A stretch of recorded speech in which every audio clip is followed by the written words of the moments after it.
So as you notice, I'm speaking as loud and as clear as possible. I'm trying to say as little words as I can, as clearly as I can. The more you say, the harder it is for people, one, to pay attention, and two, with the sound in here and the echoing, it makes it really difficult to listen to someone that's talking really fast and very quiet. So if I use my inside voice, and if I were to just talk like this, you're not going to hear me as well. And can you hear me back there that well? But you can hear that I'm talking and I could be saying anything, right? So when you teach, you'll have to be a lot louder than you typically are. If you're someone who is a little bit shy or doesn't have a voice, your teaching day, you have to have a voice, especially when it's your time to instruct the group. Now look around you. We have about 14 people in here. I want you to imagine 2 more rows behind you. Okay, 2 more rows with 2 more rows, a set of people. So let's just imagine there's 30 people in here next week. We're going to make sure that we are sitting next to a mentee, okay? I haven't decided if I'm going to partner you up and you'll know who your partner is next week, or if I'm just going to let you pick your own mentee. It really doesn't matter, in my opinion, what we do. Just know that you're going to be assigned 1 or 2 mentees, and you'll also have a group. We'll have 4 groups, okay?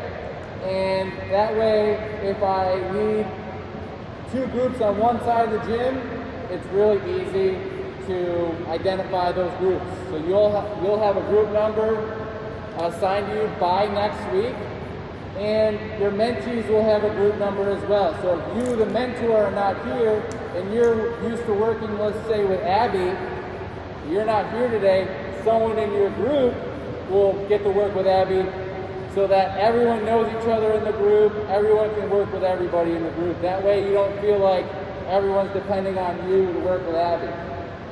Your whole group will take responsibility when you're not there. Okay? So just know that you'll be grouped up with mentees. All the mentees that we'll be working with have a mild intellectual or developmental disability. The individuals we're working with are from TPYA, Transitional Youth Program Assistants, for people that have graduated high school and who are transitioning. That's why it's called the Transitional Youth Assistance Program for people with disabilities, because they're helping them transition to get jobs and to get careers in life. Now, you won't, in a transitional program or TPYA, you won't see some students with severe disabilities, because they do have to have a certain level of competency to be able to go into this program. So not every person with a disability gets to be in the TPYA program. So just understand that, because on Saturdays, when you come here to volunteer, hopefully, there will be people with severe and moderate disabilities, people that will be in wheelchairs, people that will have support mechanisms, and people that will need modifications when we stretch, when we are active. So just understand that there's going to be 2 different sets of groups on Mondays, Tuesdays, and Saturdays. We're the Monday group, we're the Monday lab. Most of the students we work with have mild forms of intellectual or autism spectrum. My Tuesday grab is entirely autism spectrum disorder. If you want to volunteer with our Tuesday group for hours, you may be able to do that as well. That's at Tuesday at the same time as this lab, from 12:30 to 2:20. You get hours from 1 to 2. That group, all individuals are in high school, and they come from C Academy. So it's different than our group from TPYA. So we're working with older, not older adults, but we're working with younger adults. And then my Tuesday group is working with high school students. To give you a kind of background of the different programs I'm teaching for 415 this semester. But we've had programs in the past where I've had 5 labs, 5 days a week, plus my Saturday lab. Exercise science, it used to be mandatory that exercise science majors took 415, but since that is no longer mandatory, we went from 5 labs a week to 2. Also understand that the people that are coming to us are very appreciative and thankful that we're able to host them, because we've had to deny many groups of people with disabilities because we can't have every group come to us on the same lab day, okay?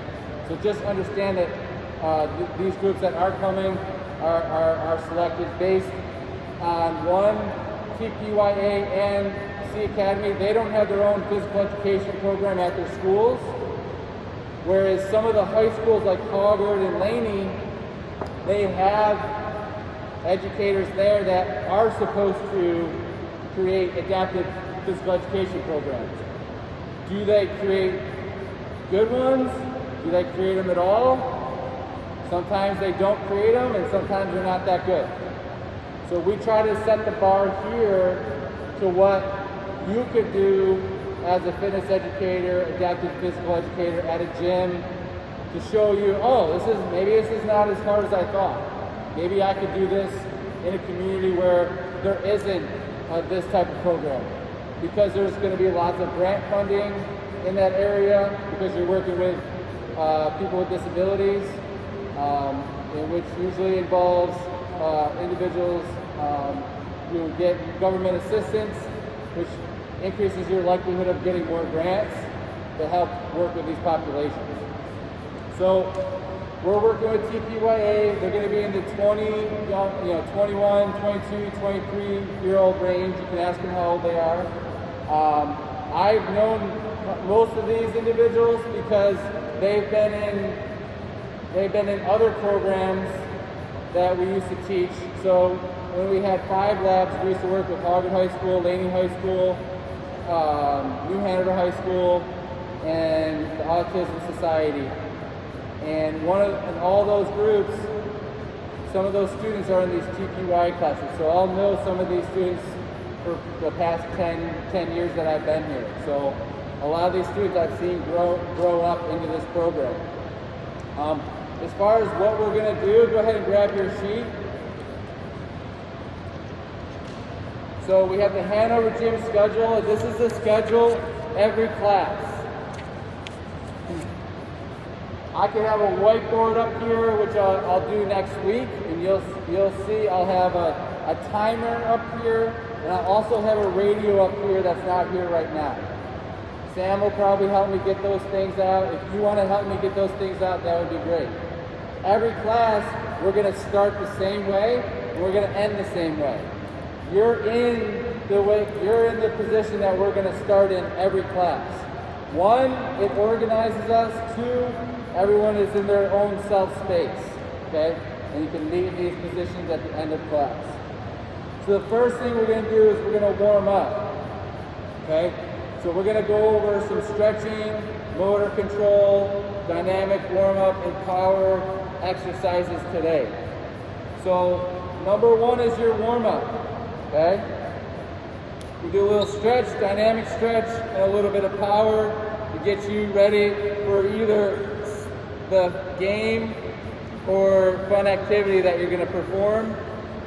After that, you're going to teach either sport or fitness, and then you're going to have an assessment or closure at the end where you check for learning, check for understanding, or where you implement some type of health activity if you would like. So that's a couple options. So for your warm-up and stretch, we're going to go over some possible warm-up exercises, okay?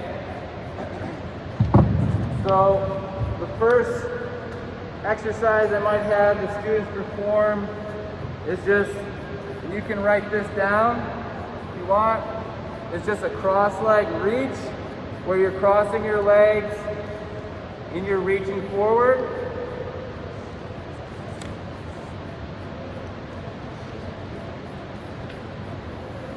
Okay, so that would be the cross leg reach. We have the straddle stretch, which our legs are out, just like this, with our toes up and hands forward. So this would be called the straddle stretch. Okay, gets our adductors. This is more for our lower back. Okay, you have the half butterfly stretch, I call it, or the one leg hamstring stretch.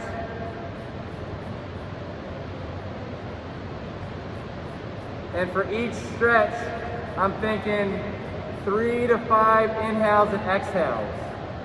So if you're going to do a lot of stretches, do 3 inhales, 3 exhales each side. If you're going to do just a couple stretches, think 5 inhales, 5 exhales. And I like saying inhale and exhale because if we say 10 seconds, sometimes someone will hold their breath their whole time here. So we want them to think about breathing, okay, while they're stretching, because that's the most important part. Okay, we have our butterfly stretch, bottoms of the feet together. And I'm giving you the most simple, easiest stretches to perform. And I'm going to try to avoid stretches that cause risk or injury or are difficult to teach, okay? Because difficulty in teaching means longer transition times, which means wasted time, okay? All right, so after that, other stretches we can perform is the thoracic spine twist, where I sit on all fours. I place one hand on my back of my head.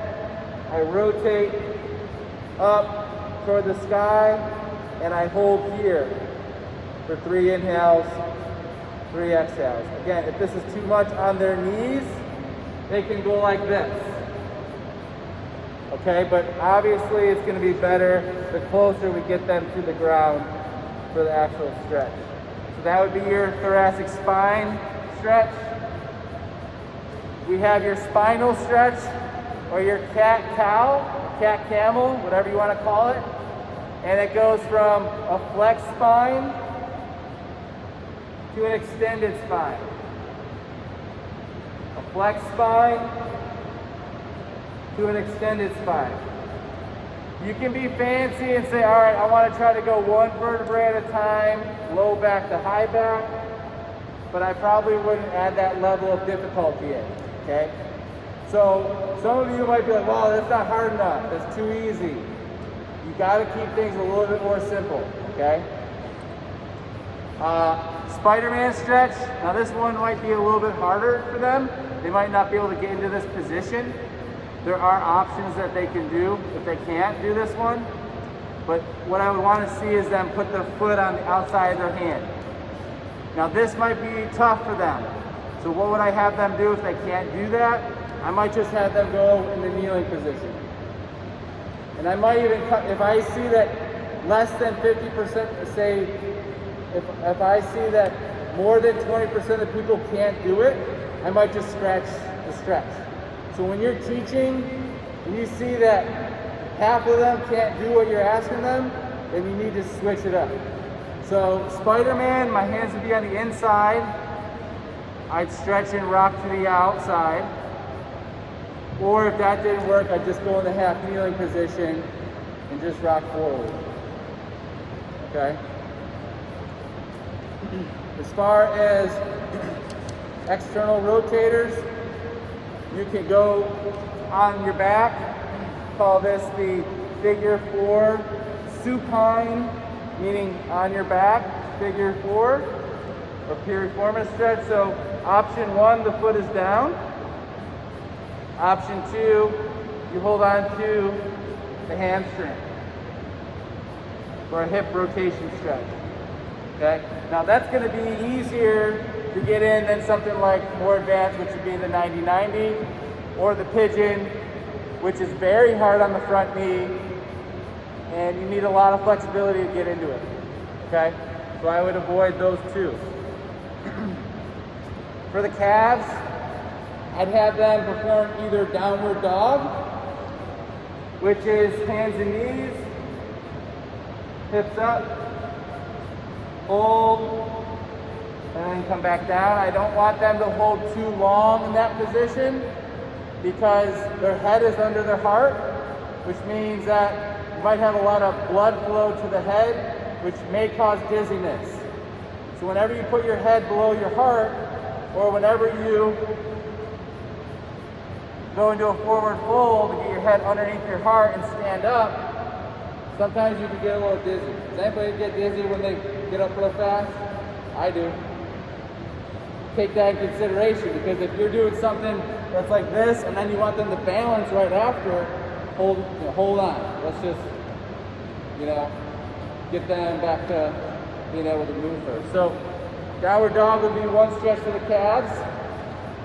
The wall calf stretch, you push into the wall and you stretch the back calf drop.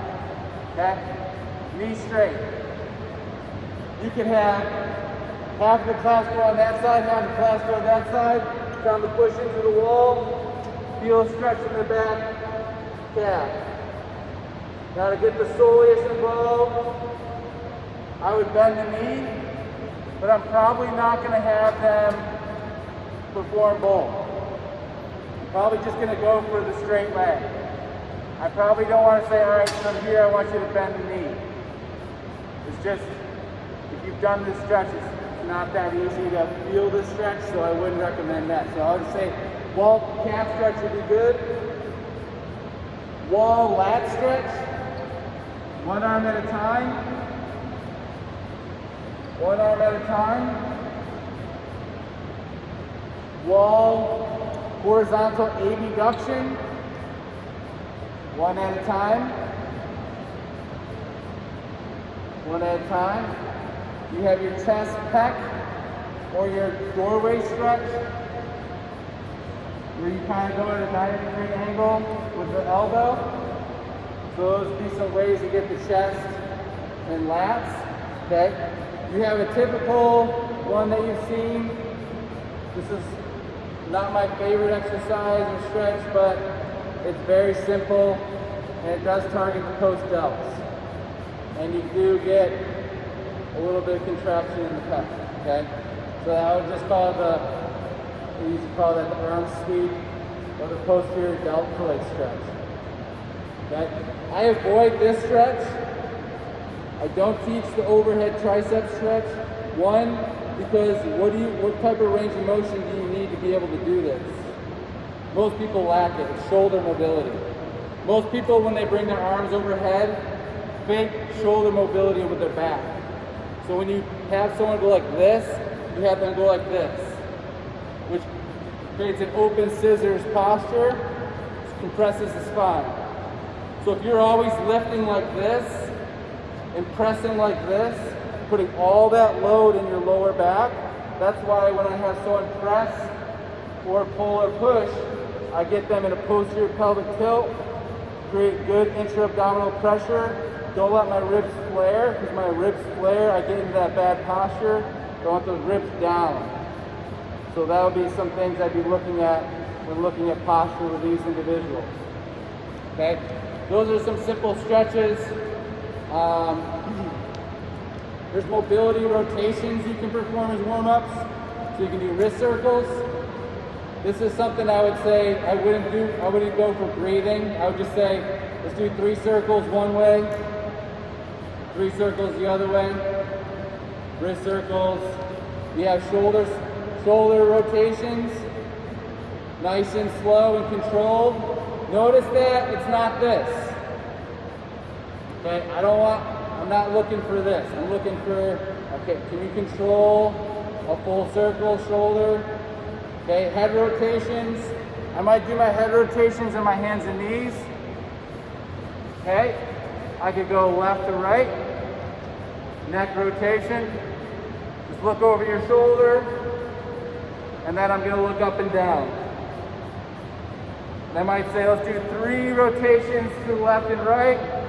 And then 3 head nods up and down. Okay? For your hips, you can perform hip extension on your hands and knees. just going hands and knees and then trying to extend the hip using a pad just like this. What you'll notice is you'll see people go into that open scissors posture, I'm going to call it, and they'll use their lower back and they'll go like this. What I want to see is just, can you extend your hip? Okay? And that takes a lot of core strength, more than you probably think, and a lot of stability. Okay? Now we're getting into some activation or motor control exercises. So like this quadruped hip extension, I'm trying to disassociate my hip from my back. So I'm going from stretching to motor control. It's a little different. Motor control are like activation exercises. So the first one is this hip extension. Another one is the diagonal reach and hold for 5 seconds. Okay? A lot of times you'll see the hip rotate open, one side will go down, one side will go up. The spine will go like that, or the spine will go like that. We want to keep a neutral spine, and it's just a diagonal reach for motor control. Can they do that without moving other places of the body? To make that easier, and for our group, it might just be this. Or it might just be this.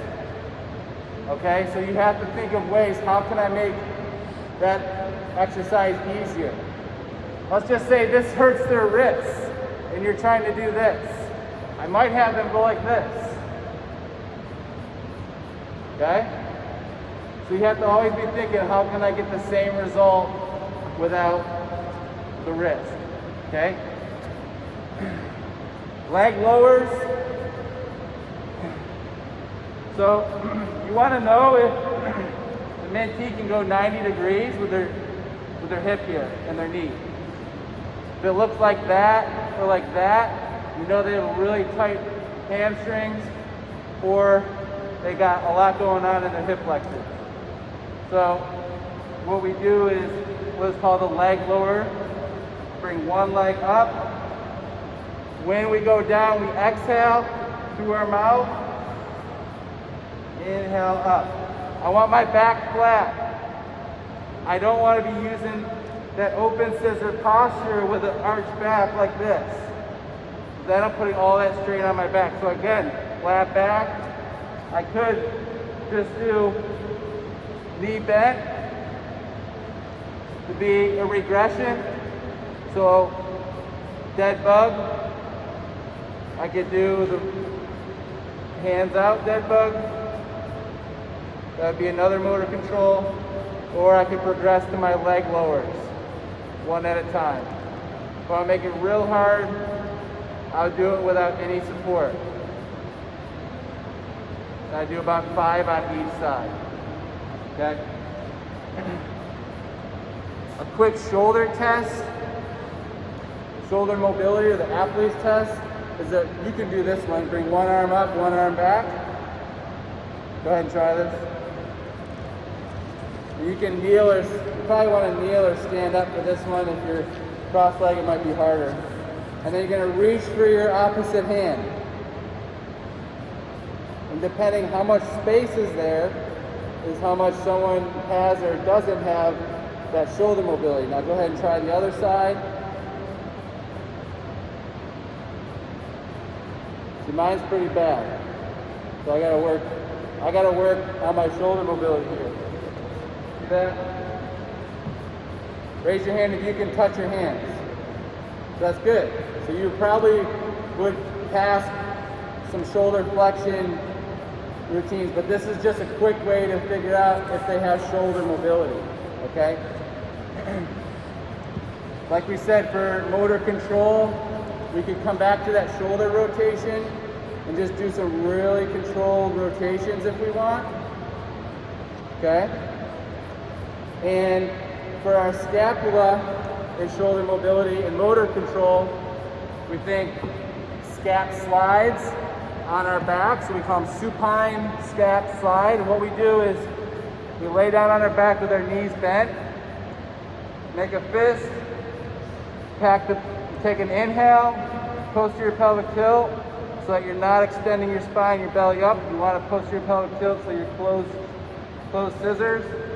And then from here, inhale, and then exhale, reach overhead. And they call this just a scap slide. So I go for about 5 to 10 reps. So inhale down, and exhale up.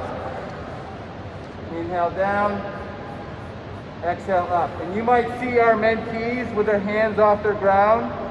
What does that mean? What does it mean they lack if their hands are off the ground in that position? What does it mean they lack? So this would be shoulder external rotation, okay? So if we can't get our hands down, it means we lack external shoulder rotation and we don't have good mobility in our scapula. So go ahead, you're gonna lay on your back, knees are bent, back is flat, squeeze the glutes so the tailbone's slightly up, make a W. You're gonna exhale up, ribs go down and in on your exhale. Inhale, feel the belly on the way down. Exhale up, and you're trying to keep those wrists on the ground. So inhale, pull down, exhale up. So if your wrists feel like they're extending like that, it means they're trying to cheat for a shoulder, they're trying to compensate for a shoulder external rotation. You can squeeze your fists and just glide those fists. Now, see if you can get your hand underneath your back, then your back is not flat. So if your back is off the ground and then you're not able to get really overhead. So as soon as your back goes off the ground, then you've lost control of that shoulder. So if you feel like you're extending your back when you go like that, then we really don't have that shoulder mobility. A way to progress that, you don't have to do this with our mentees, but just so you know, is you can also do this against a wall. Exhale, inhale, and it really opens up the chest and it really helps with mobility with the shoulders. But again, you want to keep your back flat. Now my back wants to cheat as soon as I get here. So I know I have to go back to the ground, okay? All right. So another activation or motor control exercise is your bilateral hip lift. You can just call it hip lift. For your hip lift, it's same thing, knees are bent. I want my heels into the ground, toes are up, palms down, head down. Then from here, I just squeeze my glutes. If you feel it in your hamstrings, that's not where we want to feel it. We want them to feel it in their glutes. So sometimes I'll say put your hands on your glutes and squeeze. This, when we go for isometric holds, at least 5 seconds.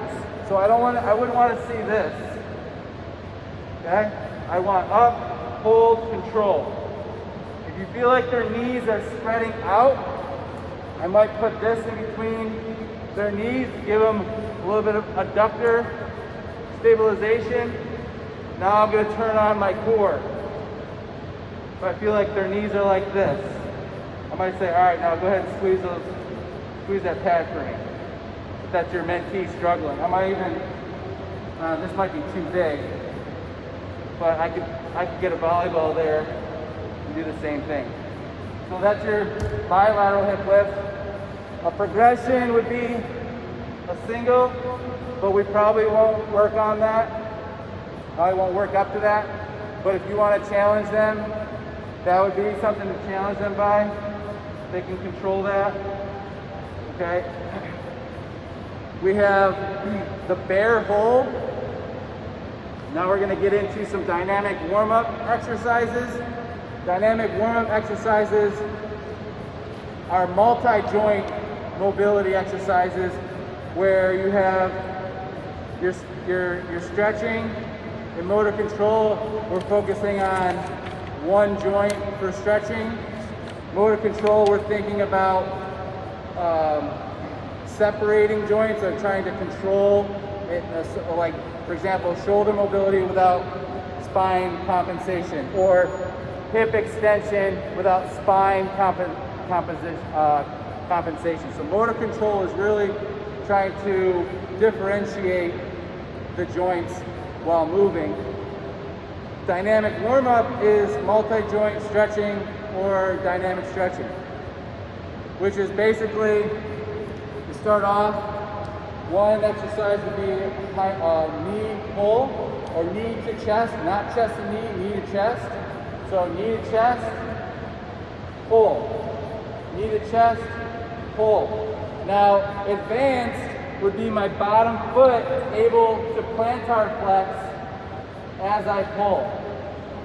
You can do these where you're at, but when I teach these, I'll probably have them move across the court together. So I might have them go maybe, 4 on each side, 2, 3. Okay? That'll be my knee to chest. Okay?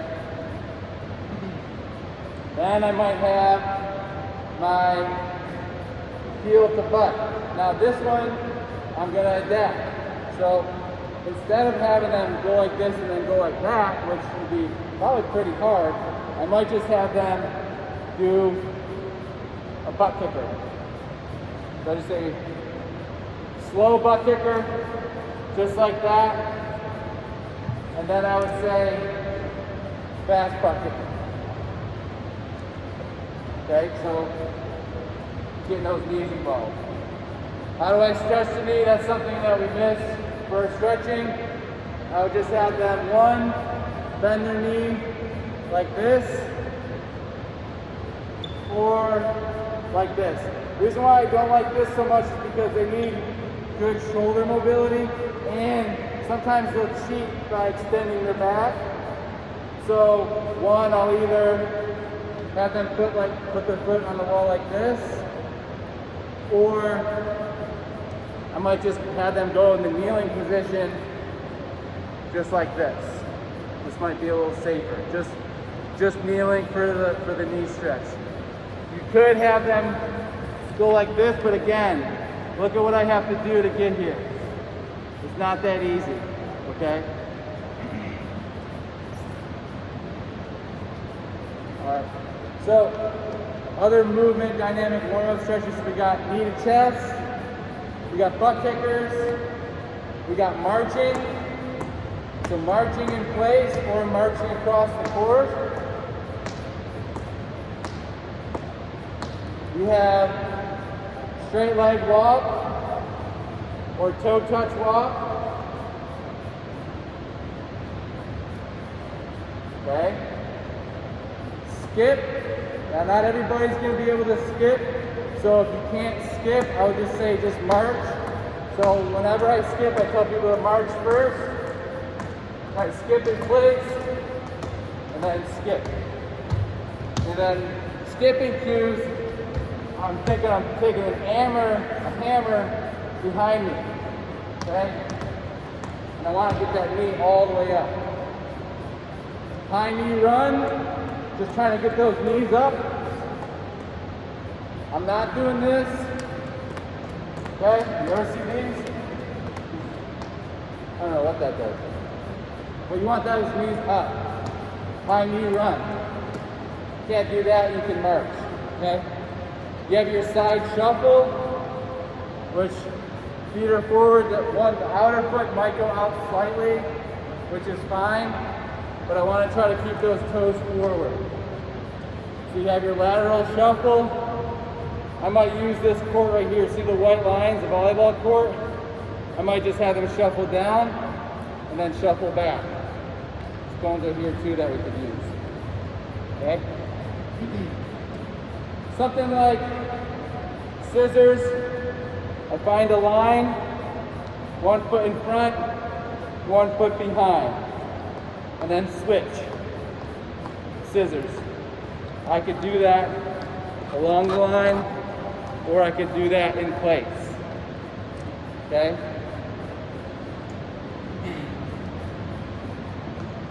I probably won't worry about looking for step across moves I probably won't do side skipping, okay? I won't do lunging as part of a dynamic warm-up. Just too much. Just too much. Okay, a lot of people think a dynamic lunge is easy, but it can be really hard for somebody. So I wouldn't introduce that right away, or even to this population in phase 1, maybe phase 2 or phase 3. But we're always thinking phase 1, okay?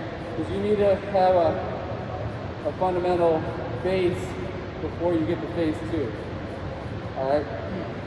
Other dynamic warm-up exercises, the bear posture, bear pose, bear plank, hands and knees off the ground an inch, round your back, tuck your pelvis.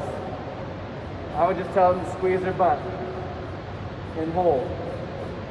That one's pretty easy. Go ahead and try that one. So hands and knees, round your back. First, hands under your shoulders, knees under your hips, feet behind your knees, slightly rounded back, not too much, and then knees off the ground an inch and hold. 2 inhales, 2 exhales, and relax. Good. So very easy to get into, but very taxing as well. So upper body and core. I could progress that, maybe not with this group, but just to let you know, I can go bear, reach, okay? That would be a progression, okay? Plank tap, push up plank tap. Another dynamic warm up or core exercise. Probably a little bit too much, so I might go to the knees and tap one shoulder at a time. I might add that to my actual workout. Other dynamic warm-ups, your bear crawl. So hands and knees. I'm trying to go opposite foot, opposite hand. Okay? Our mentees might not be able to get into this position. It might look more like this with the butt up, but we want to try to work to get that butt a little bit lower. Okay? You can also do lateral bear crawl. Okay? And again, for bear crawls, you don't need to go far. So I might go a quarter of the way down here and a quarter of the way back. I might go 10 total seconds. So I wouldn't do that for high amounts of time, because that's a lot of tension. Okay? Now getting into our fun activities or games. I'll just go over those. We have those listed. So the second thing we do, oh sorry, we didn't go over power.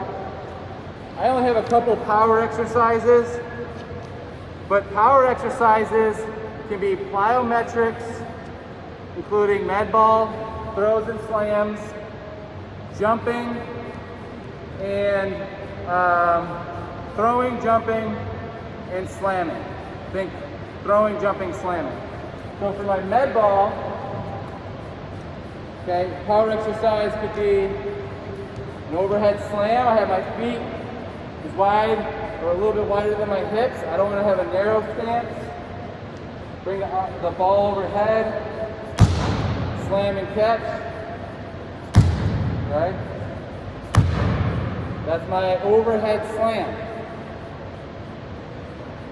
I can also do a rotational slam that I'm not going to teach, so don't write down.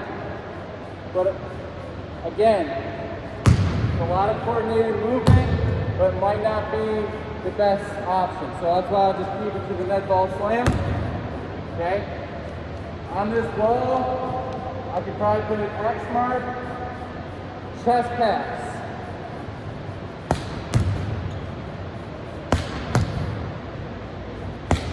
Okay? Chest pass is another power exercise. Okay? Then I have my side toss. Now they might not catch it, and it might just look like this. They might have to go get it. You might have to think quick, so this is something that we'll have to pay attention to if we think it's appropriate. So you have your side toss. Whew. You don't want to do this at another person for the risk of jamming their fingers. They might not catch it, or you might throw it and you might hit somebody else. Okay, so the walls are used for the balls, side toss. You could also do half kneeling press, push.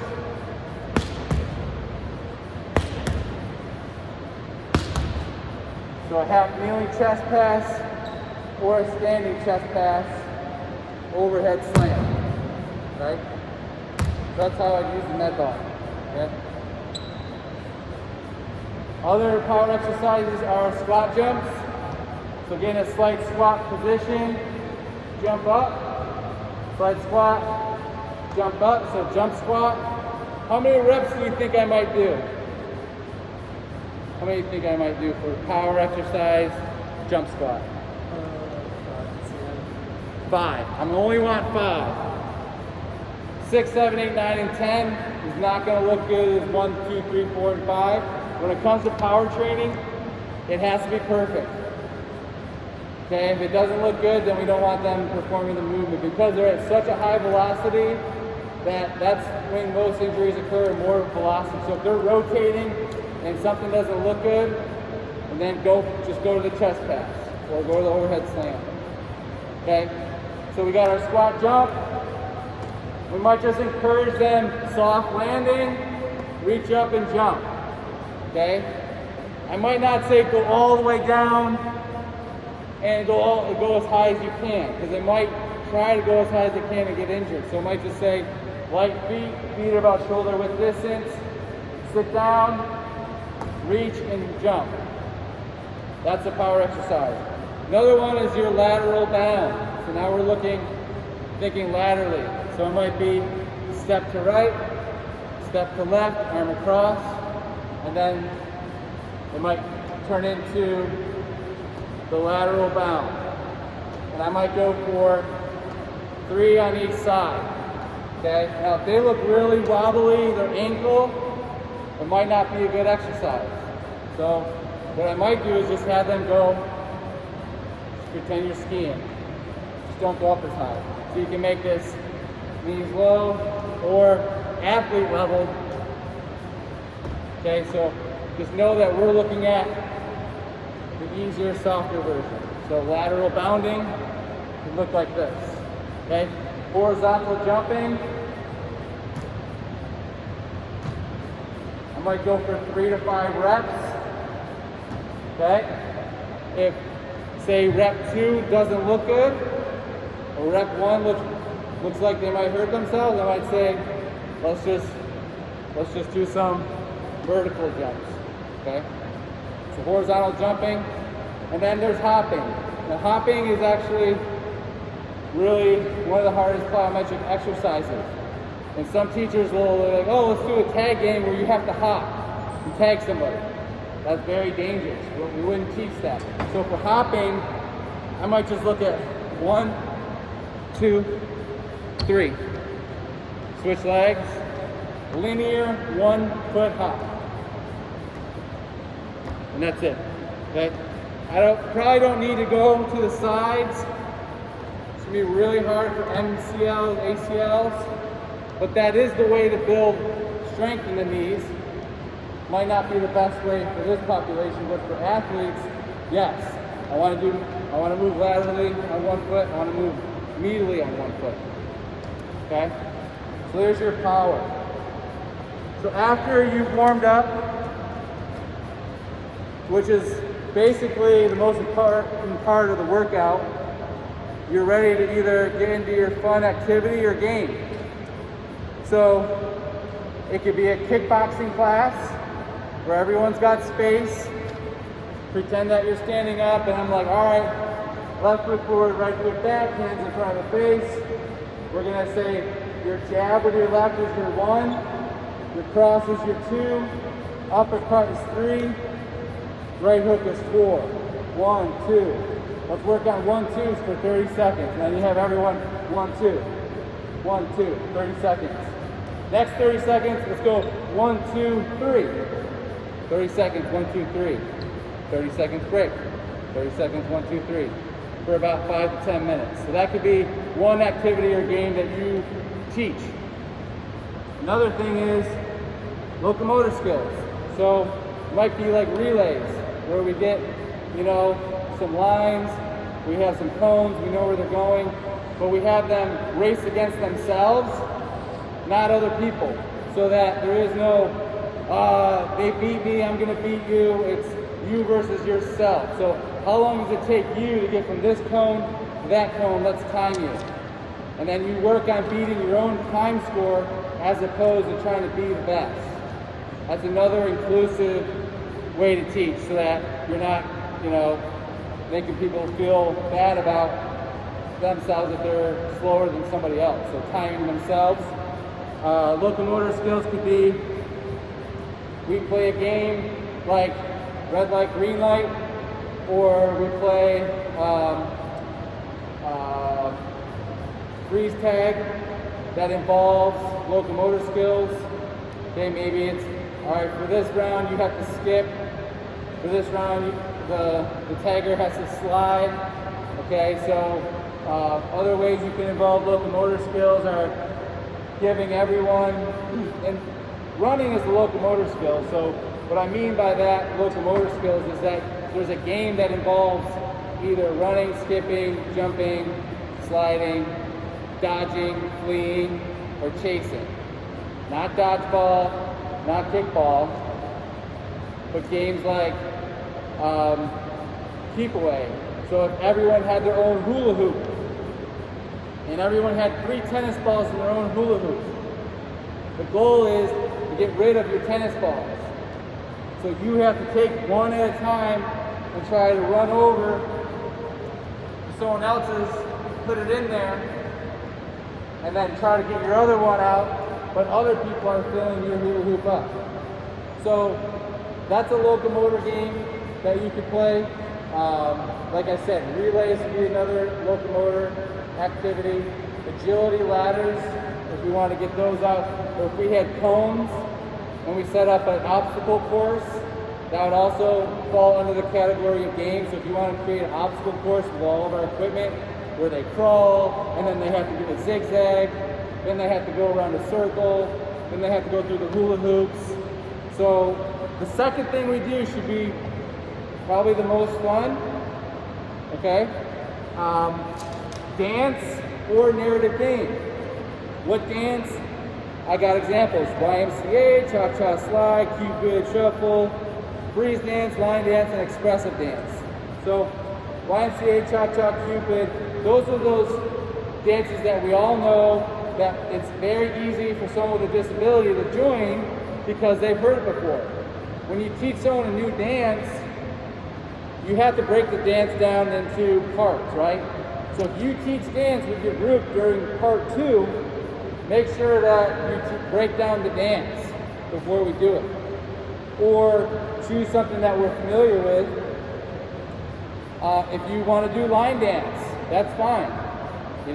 Do-si-do, swing your partner, that type of thing, if you're good at that. Expressive dance, so maybe just turn the music on and tell them to dance however they want to for 3 to 5 minutes, okay?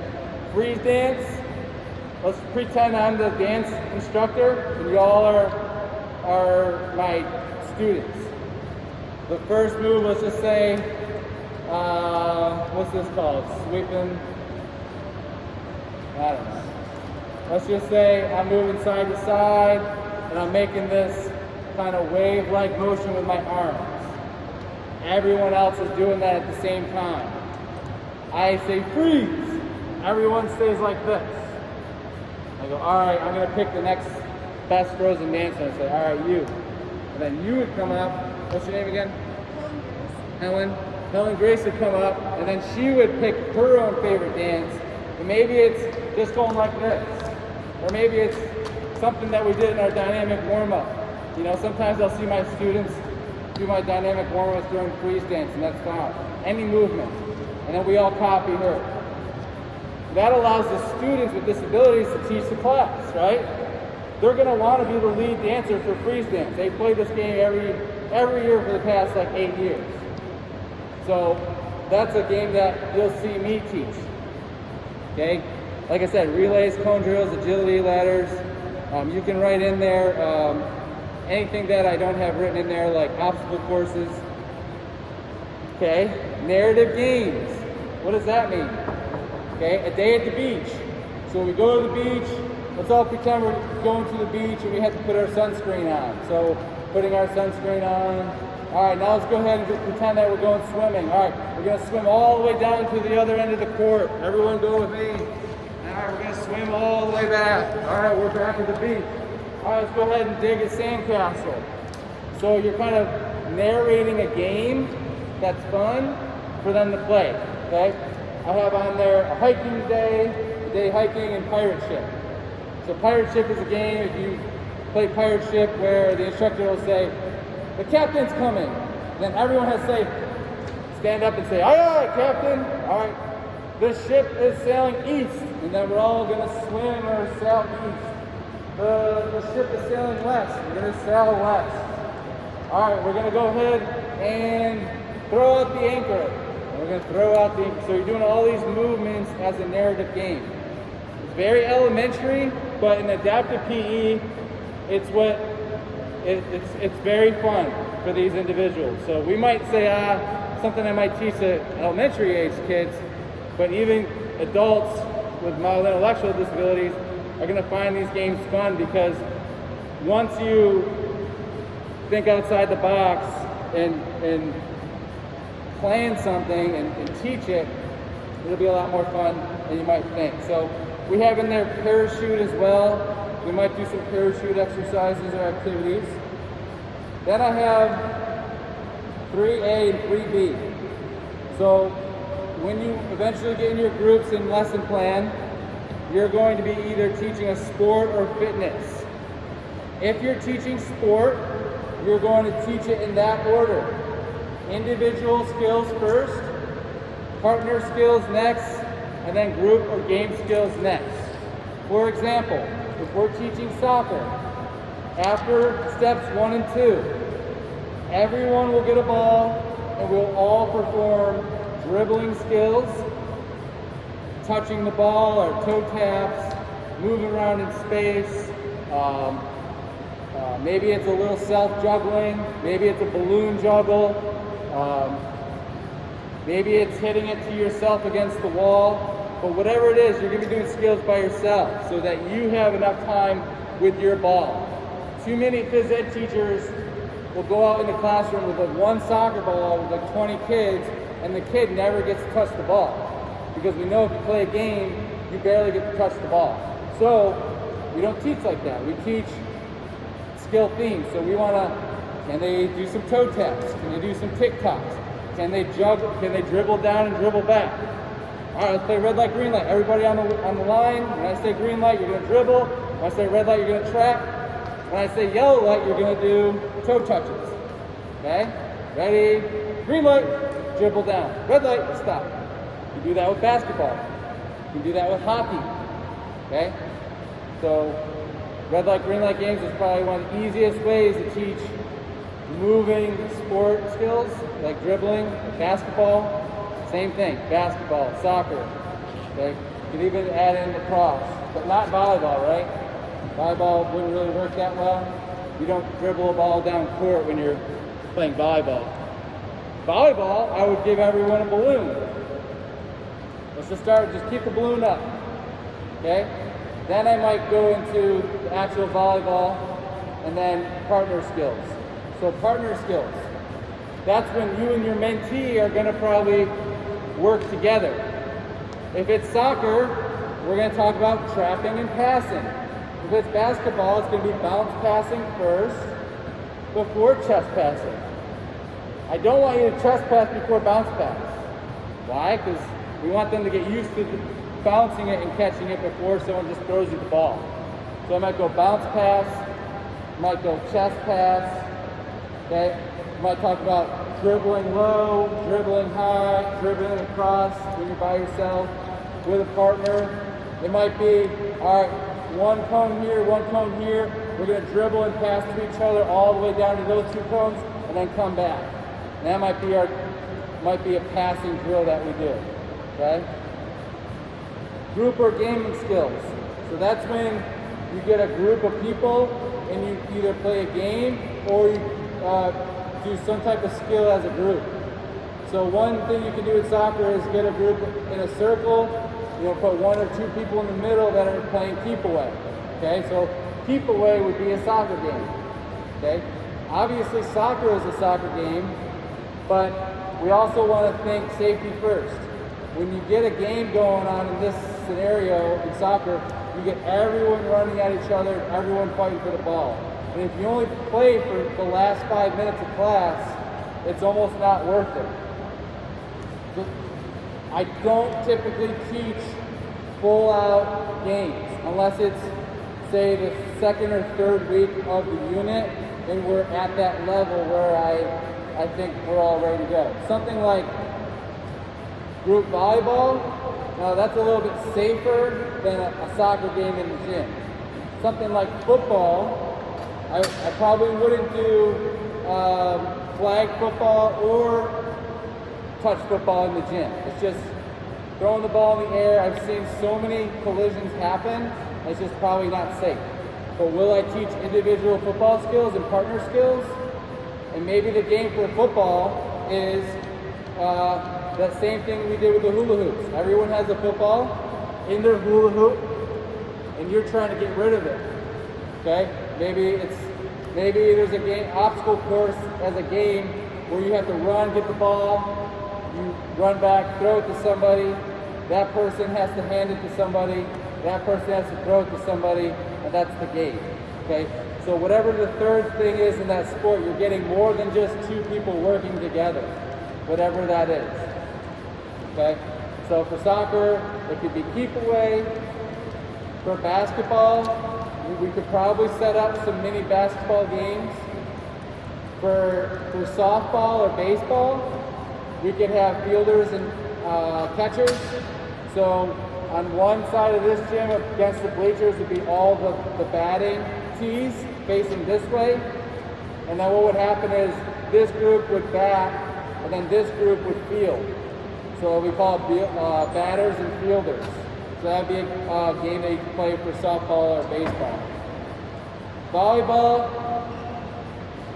we could set up like a mini court and have 2 volleyball games going on at the same time would probably work.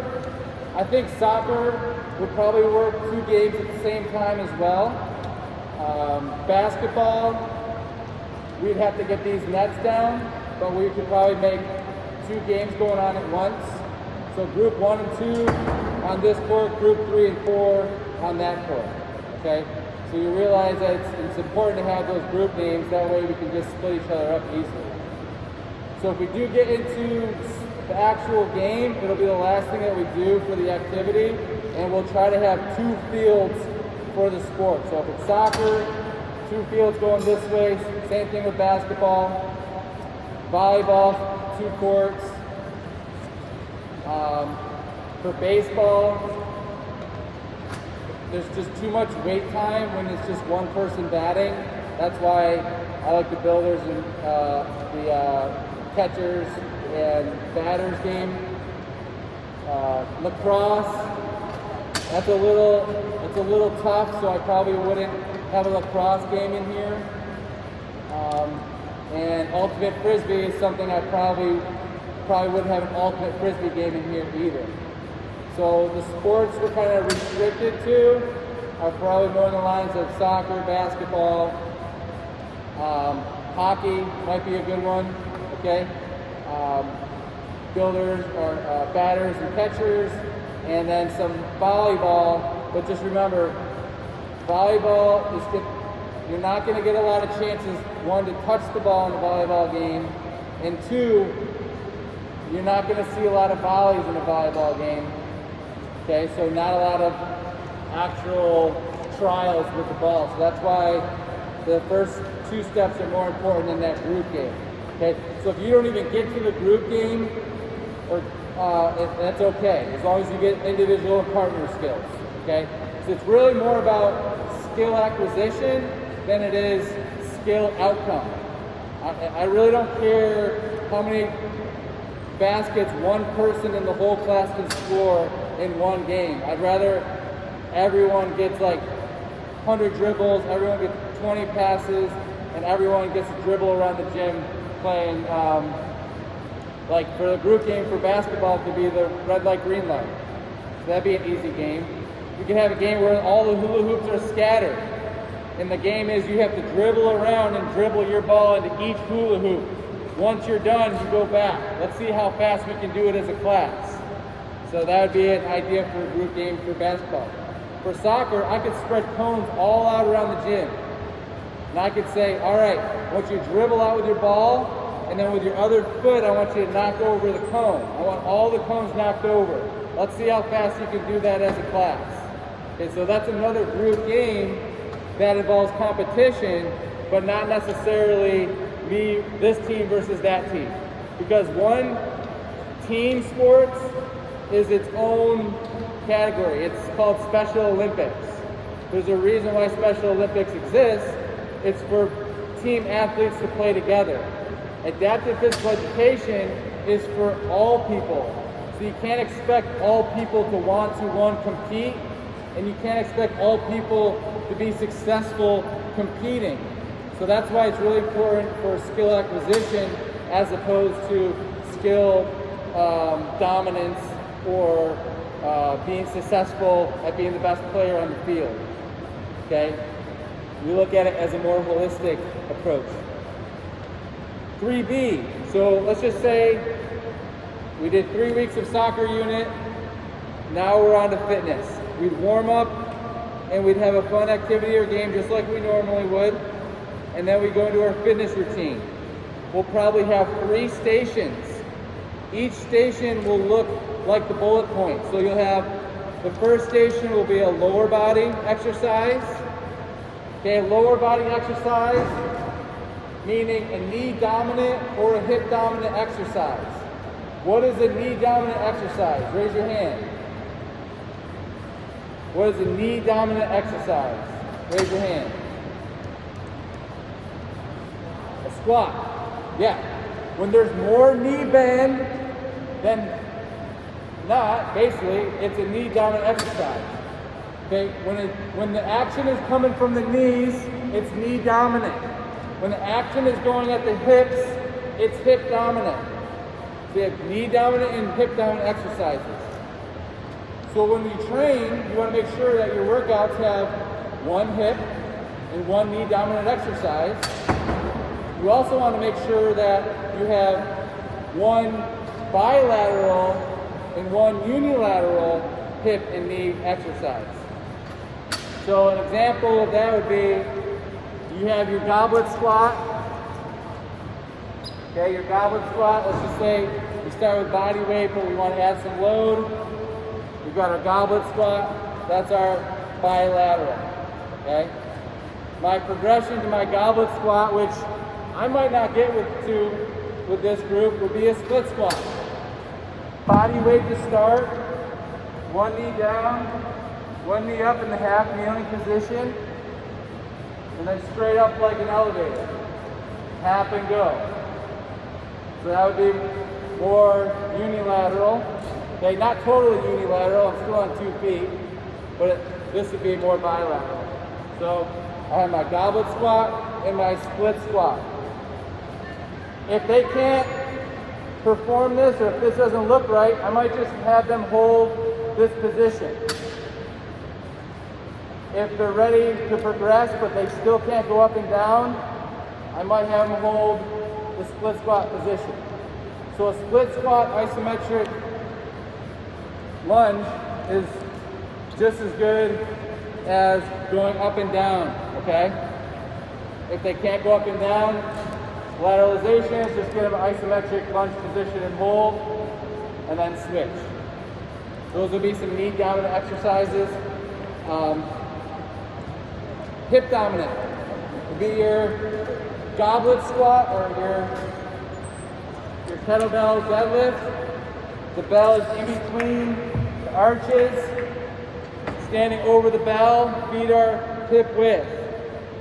Okay, go down, pick up the bell, back is flat and neutral, stand up. Now this might be too far down. I might put that on some type of support so I don't have to go down as far. Okay, and again, most of the movement is coming at the hips than it is my knees. So I'm thinking more hip extension here. I'm thinking more knee flexion here.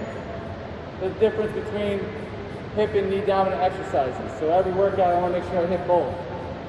So that bilateral kettlebell deadlift, okay, as a dynamic warm-up or as a strength exercise, I can think about my single leg reach.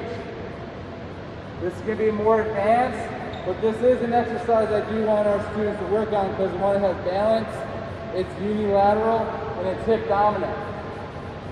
So I'm going to reach in front of my left foot with my right hand.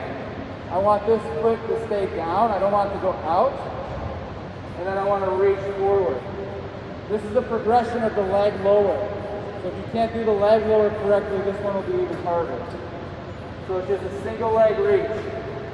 Extend the hips. So feel that in the hamstring and hips. Whereas my knee dominant is more in my quads. Okay? So I have my single leg reach. If I need some proprioception or tactile cues, I can say, put a blue tape as an X right here and say, I want you to touch that X with one hand. And then come back. Touch. I want 5 on each side. Okay, so that would be a 5 to 8 rep exercise. I'm looking at 5 to 8 reps for most of my exercises. Okay, 5 to 8 reps. Don't need to be going into 10 to 12. Okay?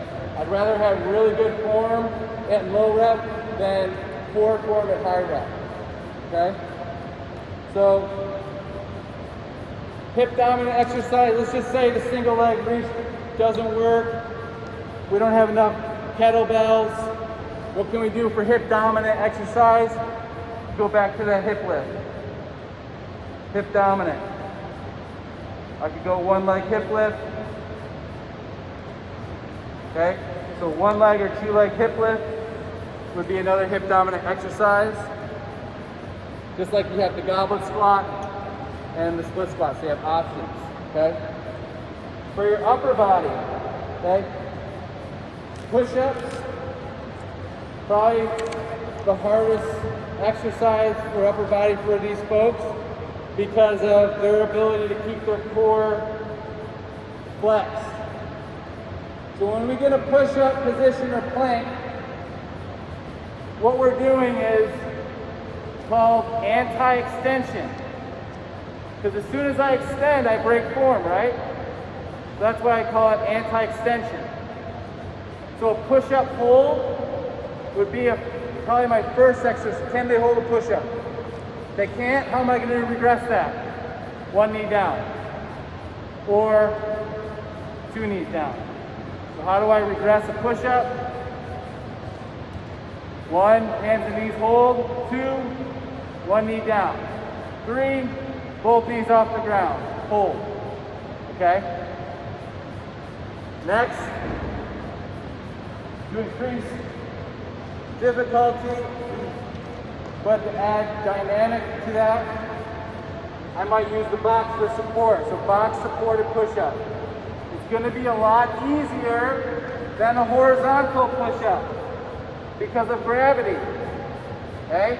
What's easier than a box push-up is a wall push. So that's your start. We can't do a push-up on the ground, or you don't even want to risk it. Go to the wall looks easy, go to the box. Now I probably don't want to push like this because it might slide. It's pretty grippy, it won't. So I could just go like this. If that's too low, I make it higher.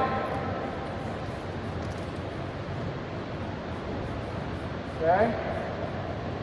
might be able to use the bleachers too. So you're thinking of different ways how to modify that push, right? So that's your push-up progression, starting at the wall, box, and then going to the floor.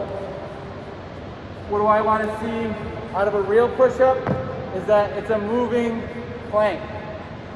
My body stays parallel as I go down. If you put a stick on my back, it's to touch the back of my head, my thoracic spine, and my butt. Okay?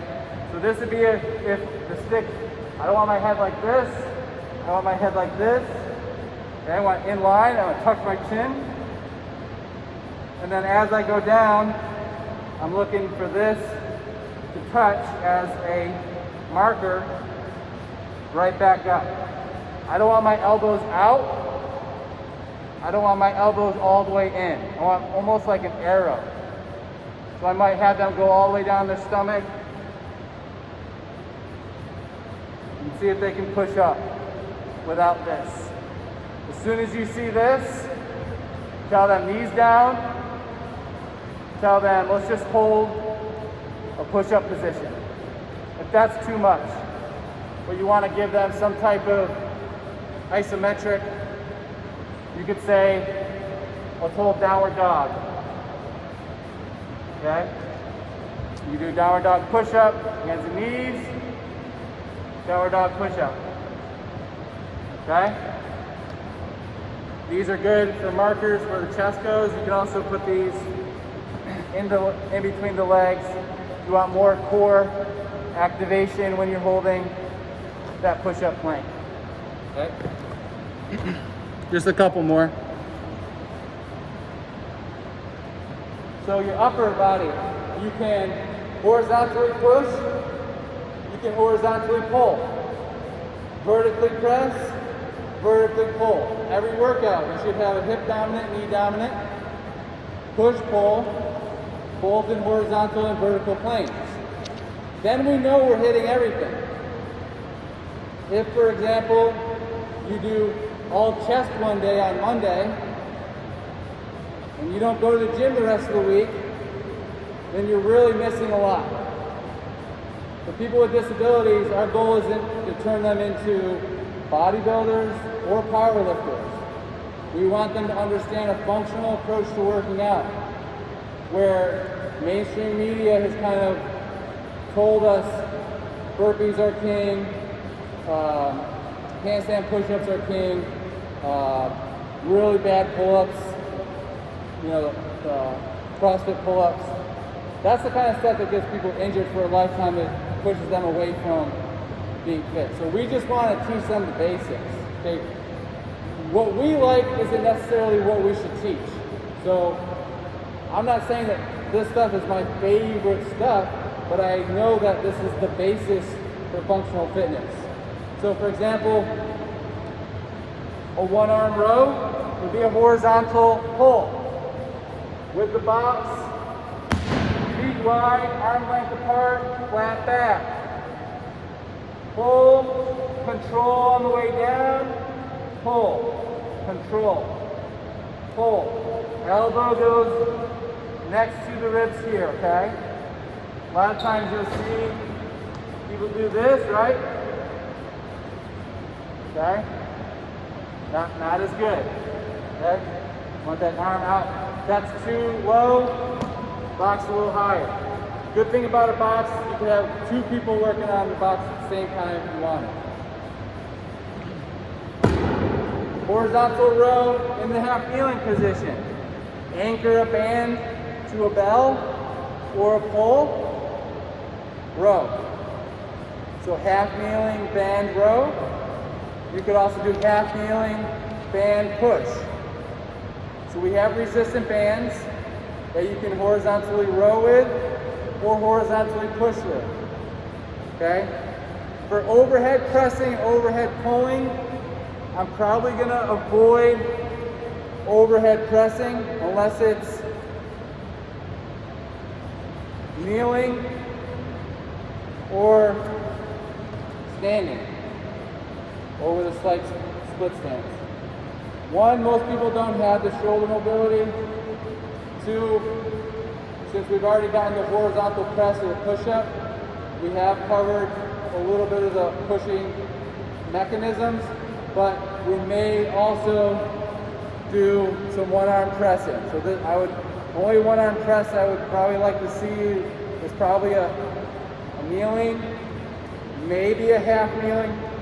It's gonna be a lot harder. When we get people in the half kneeling position, sometimes it looks like this, and then you can really hurt yourself. So I would say either kneeling or standing. And I might even probably just do a 2-arm press where it goes a little forward so I don't have to worry about this. Because you might start seeing that. I'd rather you go like this or this than this, okay? For core exercises, you have your forearm plank, which we'll hold for about 10 seconds. We don't need to be holding for a minute. We have our half side plank with our knees bent. It's gonna be a lot easier and safer than legs straight.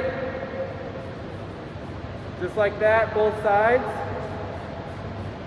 Okay, another core exercise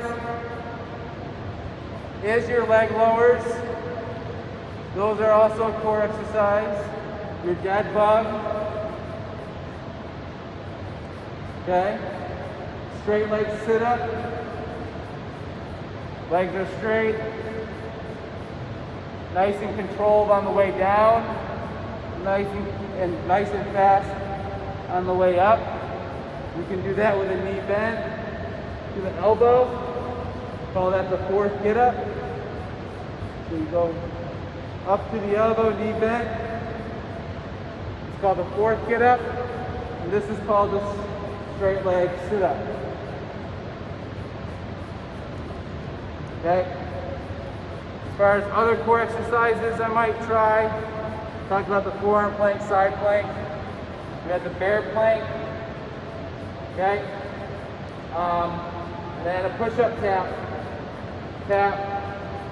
Now these are a lot harder than you think.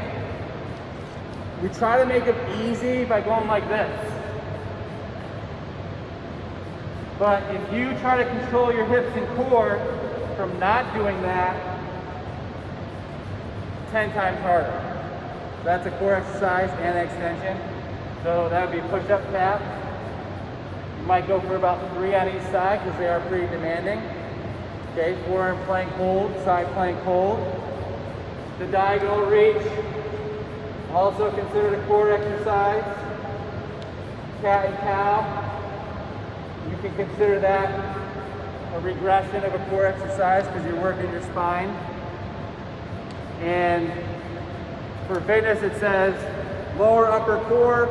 So let's just say goblet squat, push-up hold, plank, lower upper body stretch.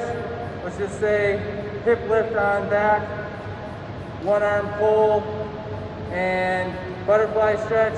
And then upper could be bear plank, or upper could be, let's just say, a one arm press overhead, or one arm pull, or one arm push, along with a side plank, and let's just say the hip rotator stretch on your back. So I might have 3 different stations or 4 different stations where those activities would be. Okay? For closure, assessment, so asking them questions about the activity and what they learned, review of what they learned, and then possibly going over a health topic. So I might say, you know, how many times are you supposed to brush your teeth per day? Raise your, or just put up in your fingers how many times you're supposed to brush your teeth. They got 3 over here, 2. Raise your hand if how many times a day you're supposed to floss. So give me a 1 or a 2 or a 0. Let's see your fingers. Okay. Flossing is probably the most important thing you can do every single night. I might go on and talk a little bit about dental hygiene. I could talk about how we need to wash our hands when we leave here. I could talk about how you need to eat more fruits and vegetables. We could play a little whiteboard game where I draw a fruit or vegetable and I say, all right, guess what one that is? Oh, it's a banana. Oh, cool, what's a banana? It's got 25 grams of carbs, 100 calories, it's got a lot of potassium, good source of fiber, okay? Those are some health topics you can discuss at the end while people are at their mats, okay? So, things to avoid: any activities that involve the neck and spine, like rotating the spine or moving the head really fast or stretching the back, like such as the plow pose. So I'm going to show you some exercise I wouldn't do. Even though I've showed you what ones to do, you still might bring in your own, which I do want you to bring in your own exercises, but if the exercise looks like something like this, or if it's like this, or I want you to whip your arm. Like if you're doing a dance, let's not try to force neck movements. Okay, so the spine area is definitely a part of the body you want to either be, you kind of want to have a safe approach for it. Okay, some people with Down syndrome lack the right muscle tone in their neck, so any really quick head movements are probably not recommended. Spinal twisting for your lower back is actually researched not to be a good thing, yet a lot of people still think this is what my lower back needs. A lot of people with back pain actually say that and do that. Things to avoid are swearing, inappropriate language, exercises that you've never done, or exercises that you think are really hard. So like extremely difficult exercises, I would put there burpees. I would say number one thing not to teach kids is probably burpees. Dodgeball is on there. Kickball is on there. Any activity that involves a long line or waiting. We don't have enough time for people to get one chance to throw the ball in the basket if you got a line of students at the basket, okay? And then you can write any notes in there, all right? So I know it was a lot today because we weren't able to meet last week, and because our mentees are coming in next week, and I need you to understand our process, how we go about things here, and so you understand what we can and can't do as a group when we teach. If you've seen the schedule, raise your hand if you've seen the schedule. So please read the schedule and syllabus, okay? I will go over it, but I'm not going to spend all class going over the syllabus and schedule. You will eventually be creating a lesson plan. I will probably create a module on lesson planning, or I will create a module on lesson planning on your Canvas page. So there'll be some things that you have to review beside our classes. I'll do my best I can from 12:30 to 1 each class to get you prepared for assignments. But when it comes to lesson planning, you're definitely going to have to go over the lesson planning module to understand how to write your first lesson plan. You're going to write your first lesson plan alone, and you're going to watch me teach for the first 5 weeks or so. So you'll have a good idea of how to teach sport or how to teach fitness, because I'm going to do 3 weeks of each unit. I'm going to be going over all the exercises that you learned today, most likely. Hip lift, squat, push-up, hold. They're all going to be very familiar. We don't need to make things fancy, and we don't have to recreate the wheel. We don't have to think of a new exercise that's going to impress us, okay? For example, something like a Russian twist is actually, again, hard on the lower back and spine, okay? Actually a very uncontrolled movement. Something like the mountain climbers, uncontrolled movement. burpees, uncontrolled movement. So you're not I'm gonna give you some feedback when you write your lesson plans. After you write your first lesson plan, you'll get feedback, and then you and your partner or group will create the lesson that you'll eventually teach the class. So you will teach one lesson to the class, and there'll be a day designated for you and your group to teach it. If you look at the schedule, it'll show you what you're learning the first 6 weeks, and then it'll say group 1, group 2, group 3, and group 4. And that's when your teaching date is. And those dates, we'll group you up next week so you'll know what group you're in and also who you might be teaching with. But for your first lesson plan, you're going to do that one alone. Your second plan, you're going to do with a partner or group, and that second lesson plan is what you'll turn in and teach the class with, okay? So you'll all be teaching one lesson. There's going to be reflections as well. So the reflections will be on Canvas. If you haven't seen that, again, read your syllabus. You got to know these things, okay? Reflections will be pretty self-explanatory. I'll give you questions and you'll answer them based on lab. If you were not here, you'll watch the video. If you were here, you'll just reflect on what you learned. So it'll be pretty self-explanatory. So you have reflections, and then you have your lesson plan, and then you have a participation grade and active professionalism grade, okay? Go over those details as much as you can. I didn't have enough time in class to go over all that. So when you have questions, email me or ask me from 12:30 to 1. 12:30 to 1 is when we're setting up the gym, getting ready for our mentees. Mentees get here at 1, they leave at 2. We have from 2 to 2:20 to pack up and leave, okay? And that's gonna be the routine every week. Warm up, game, fitness or sport, closure, 1, 2, 3, 4. The whiteboard will explain it. I'll be the teacher for the first 5 weeks. You'll learn, you'll grow. You'll create your own lesson plan. You'll get feedback. You'll group with somebody. You'll teach a lesson plan. And that's basically this whole course, okay? I know it was a lot. We got most of it on film, so if you didn't take enough notes, it's fine. You can go back and watch it. I'll put this up on the site this week. So thank you for bearing with me for all this time. I know you probably didn't expect to stay here this long, but if you could put your mats back and your park cues on here, and if you selected yes for anything, please hang out. Other than that, y'all are all set to